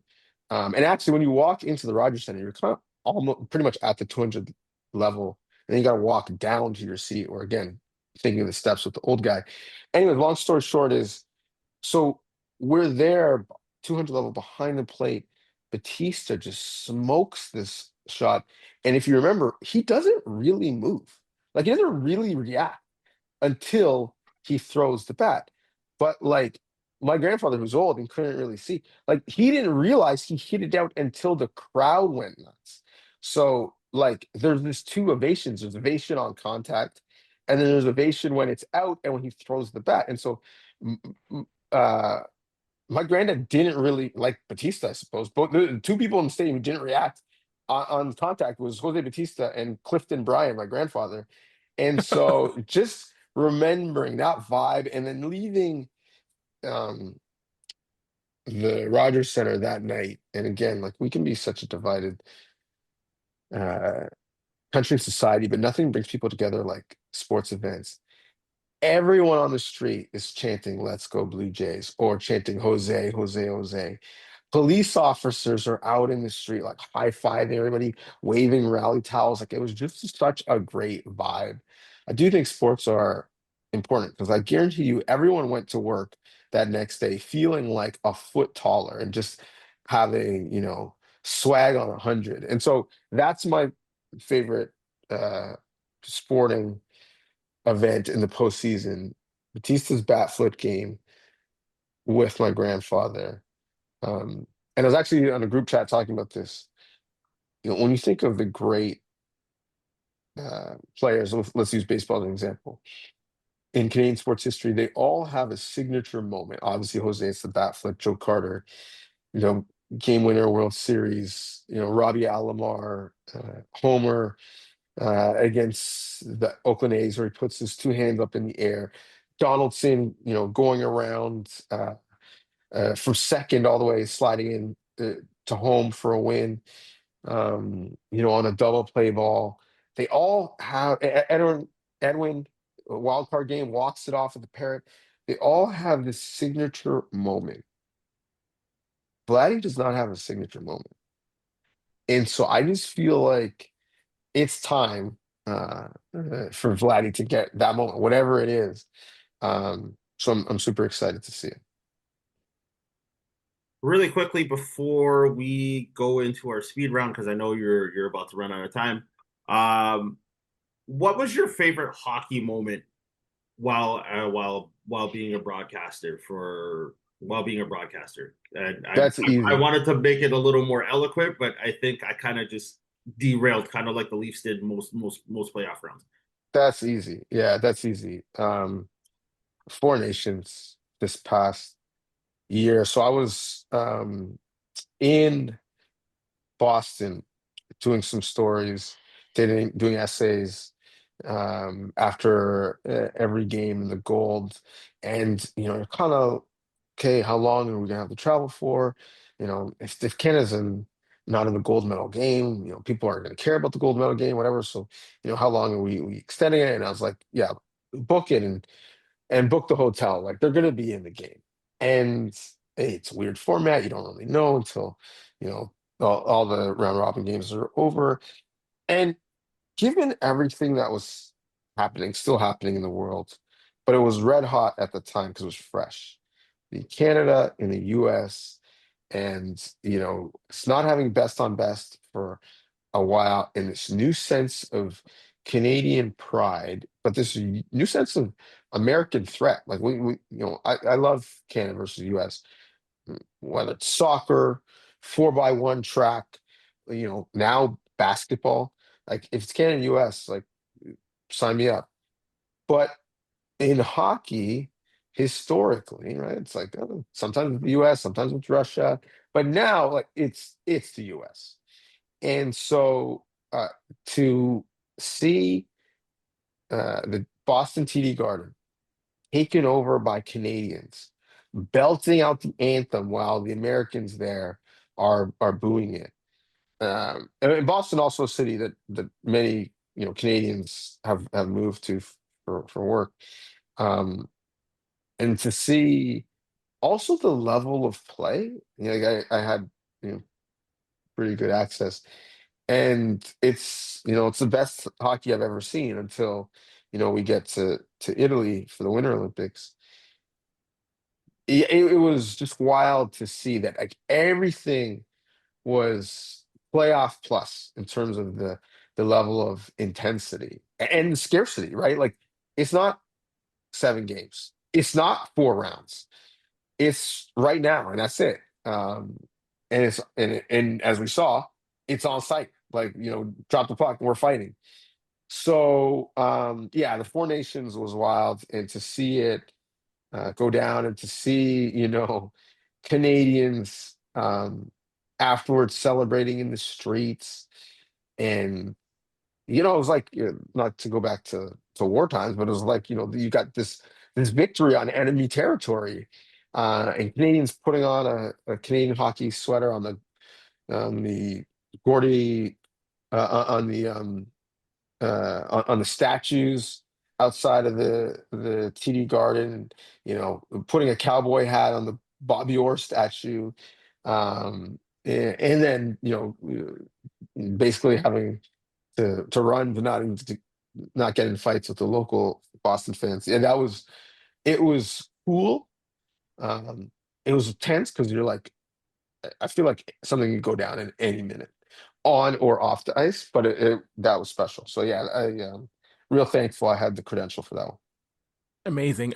One last one from me, Donovan. I do want to ask you, I want to go back to, of course, your time at the Score and what it was like being there, because when we had the Score on TV in Canada, it was the other channel compared to TSN Sportsnet, but it was so unique in its own way. So many careers were launched by being on there. Guys like yourself, Tim McAuliffe, Sid, Cavi, Guy, like list goes on and on. What was like being a part of that environment where you guys produced so much good content at the same time you had commercials like scoping your two-step and Tim and Sid wilding out in the parking lot on air national TV. Yeah, the Score was great breeding ground for me, especially coming from university. Like it was like you're hanging out in a university dorm, and we would spend so much time in the newsroom. It wasn't really a culture where you looked at the clock and you had to get out of there and go. Like people wanted to be there, they wanted to spend time. It was kind of like a locker room. So it was a great place to learn, and you felt like you were learning, with your friends. I was younger, obviously, and coming up, but I have described this Score um, as two things. One, the Montreal Expos, where you just had so much talent there that people didn't really appreciate maybe until one, they were gone, or two, that talent was playing elsewhere. And there's a Netflix doc on what happened to that Expos coming up that's really good. But there needs to be a doc on the Score, and the amount of people that you named off a bunch, but you know, look at what Adnan Virk has done. Look at what Renee Paquette / Renee Young has done. Look at what Jackie Redmond has done. And that's just talking about on-air people. When you look at the producers and directors that have come out of there, right? Like you're even more impressed.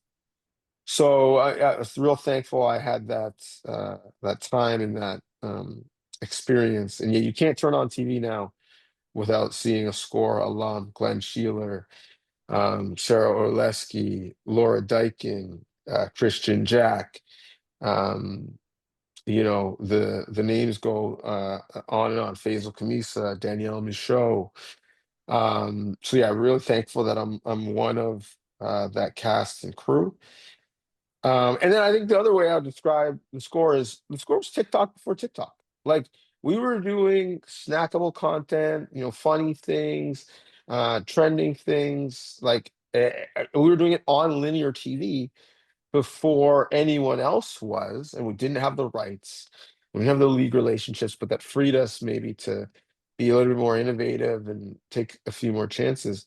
But again, the phrase I'd use is ahead of its time because, I think the score was in pole position to take advantage of the infusion of pop culture and sports, the sensibilities from social media that we have in sports. And so, and you talked about the branding side of it, the infusion of branded content around sports. I mean, people love the segment Extra Access, which is like a sports version of, the TMZ newsroom where we would just, talk and argue. And I guess in a way it was kind of like the debate shows we have now, set less in a studio and more just in a newsroom.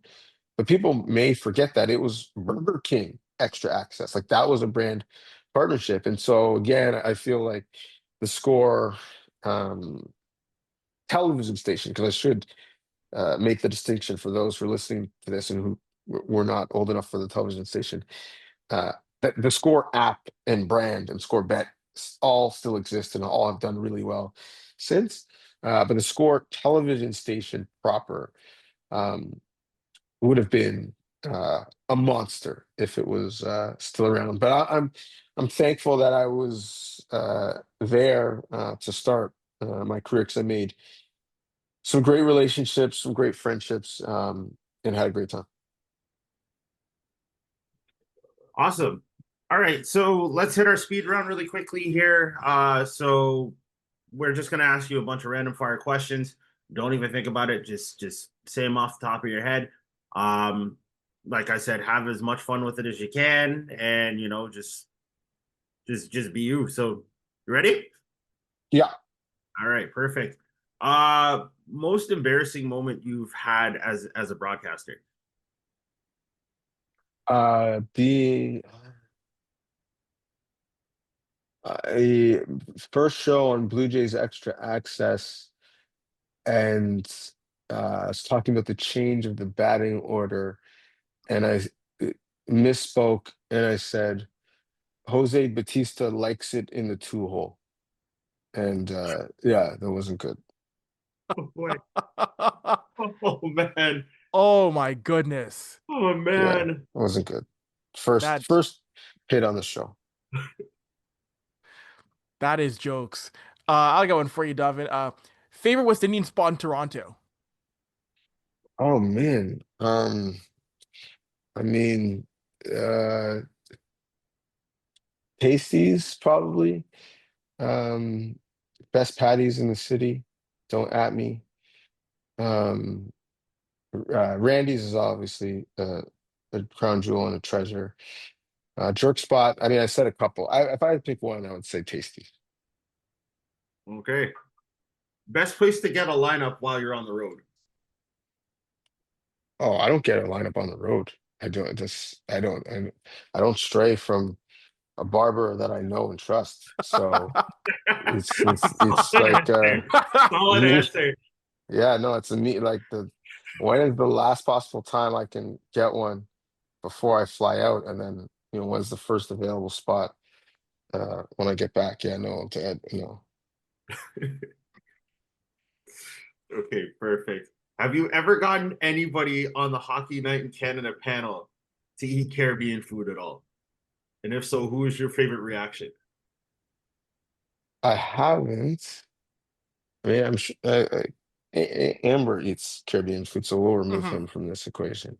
Mm-hmm. I haven't, but I will endeavor. Like I'll try to see if BX is super healthy, so I don't really know how many like gluten-free, you know, plantain or jerk chicken or callaloo I could get for him. I don't know if that even is possible or makes sense. So I'll try Elliot. And next time I have a lunch with Elliot, I'll suggest a Caribbean spot and I'll report back. You have to take a video for us because we want his reaction. Like the one big thing that we have been dying for is just to either see Ron McLean eat a beef patty on air or see Elliot Freeman eat some jerk chicken. And it's just like That's all we're waiting for at this point. I mean, well, Ron McClain, like, the thing with him is he would have some sort of story. Like, Donovan, well, oxtail. There's an old tale about oxtail, and goes back to, like, he would just have some background story about whatever it is that I offered him. So that would be what the video would be. Crazy. Mm. Yeah, you're not wrong, Donovan. He'll find a way to bring it back to somehow bring Lord Kitchener some way somehow and flip Yo, and flip why it on does to Kitchener have to catch slander? Like, what is it? no Lord Kitchener, no. But who gets an expansion team first in the NHL in your mind? Atlanta, Houston, or Quebec City? I mean, the answer I want would be Quebec City. Um, that doesn't mean that's the answer. That's going to be Atlanta, Houston. But I would say Houston because there's a lot of money in Houston. The Atlanta thing has been trying. I mean, there's a lot of money in Atlanta. I heard. I heard Kevin Weeks recently talking about the fact, not openly, he was asked the question, he answered it, about the fact that the GTA could support another hockey team. And although I know there'd be people who, you know, threw their body in front of that and blocked that shot, when he said it, I was like, you know what? Like, the New York metropolitan area has like kind of three teams. Yeah, the GTA could definitely have another team. But having said that, it's not what you asked. I would say Houston. They've got um they've got the money and the interest. It diversifies the map a little bit. It gives Dallas a nice little rival. So I would say Houston, but my heart would be Quebec City. That would be amazing. Okay, last question from me. You did mention that you were a university athlete. Were you playing in Ontario? Were you playing in Canada West? Were you playing in the AUS? The University of Western Ontario. Okay, so you're a Mustang. All right, all right. I rate it because unfortunately I went to York, so obviously you know how the story goes. If you can pick up a fork, you can go to York. That's what the running joke is. But Hey, York is up right now. York is pushing for a playoff spot. Don't yes, don't yes, sleep yes, on they the are, and I'm Lions. very happy about that finally. Because like when I went to school, it was like we were just starting to get some of the culture that say most of y'all have out in McMaster or Western or Laurier or University of Waterloo or even Queens. So it's like it's nice to finally see that like there's at least some form of not camaraderie but some form of celebration of football culture, like especially with a commuter school such as York. So that's kind of huge. Um, Gotta ask you though, what was the worst school to play at as a football athlete? Oh, it was York. I mean, like there was I knew that was coming. I knew there that was was coming. so I mean, listen, and actually, you know what? I didn't just the way the schedule worked out, oddly enough. I don't think I played at York when I was at Western. I did play there in high school for off the bowl games. Uh, but like selfishly as a Toronto person, I want you look at the schedule and be like, okay, where's Toronto and where's York? Knowing that you could have family and friends come to the game, but like York at times there'd be more seagulls on the field than players. Like it just didn't really have any atmosphere. I mean, it looked like a high school field and stadium. As I mentioned, playing there for high school bowl games. Now they have a proper um, yeah, stadium now with some stands and a track and whatnot. That's really more for outside events than football team, but it's there.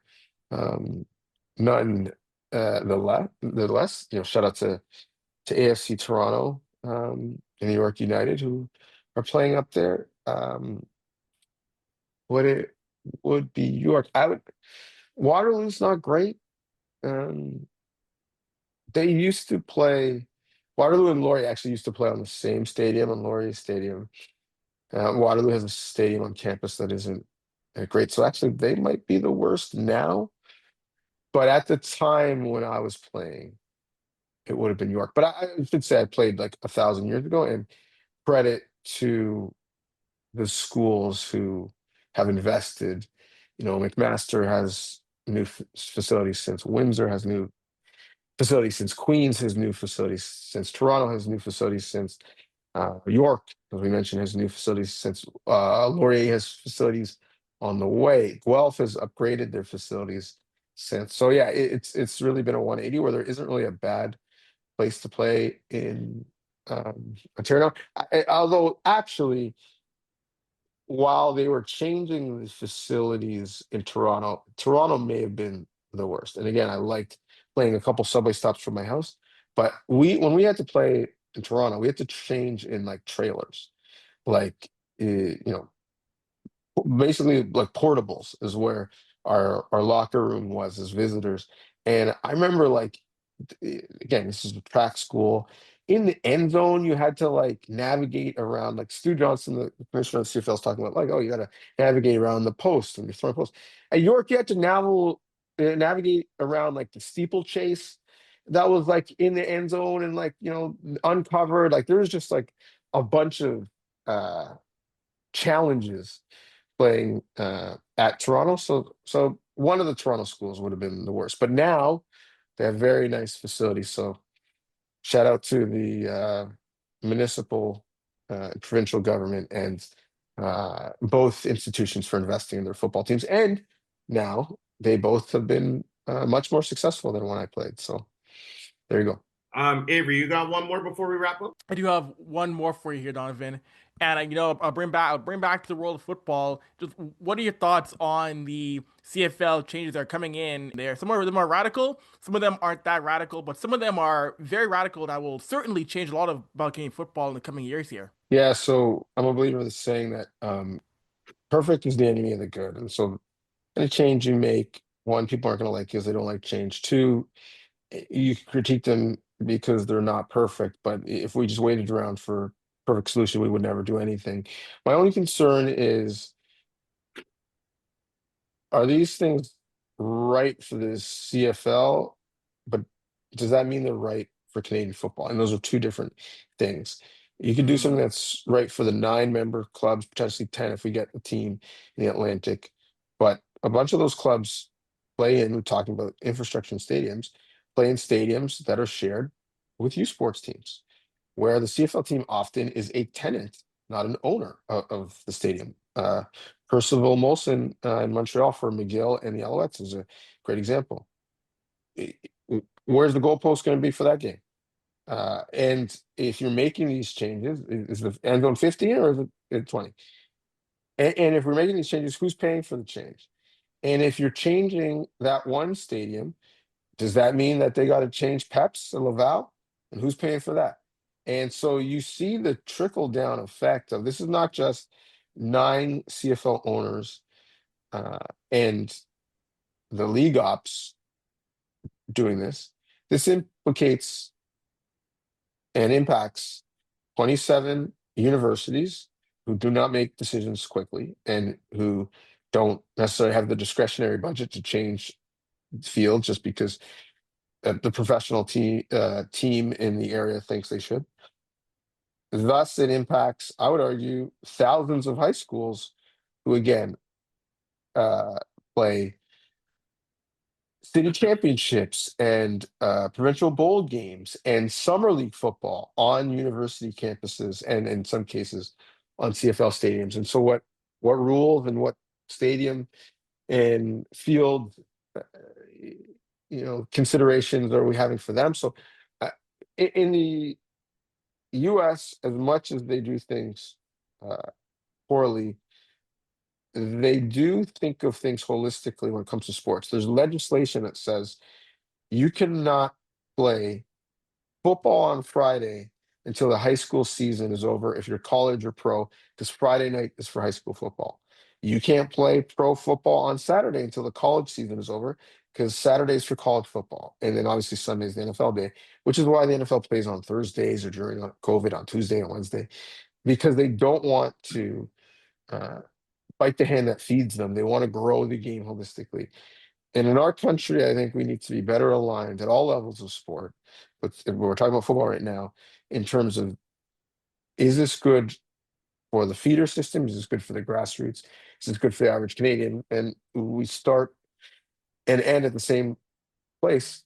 That 7 generations mantra, right? These changes, are they good for the next 7 years? Or are they good for the next 7 generations? And so that is my only concern is I could look at a spreadsheet on how many more points will be scored because the people are going to go for it on 3rd down because the field goals are farther, because the posts are at the back of the end zone and they could throw more post routes. But that's great. But what does this mean for the game generations from now? That's my chief concern. Okay. On that note, I think we'll wrap up here. We just want to say thank you for chopping it up with us real quick.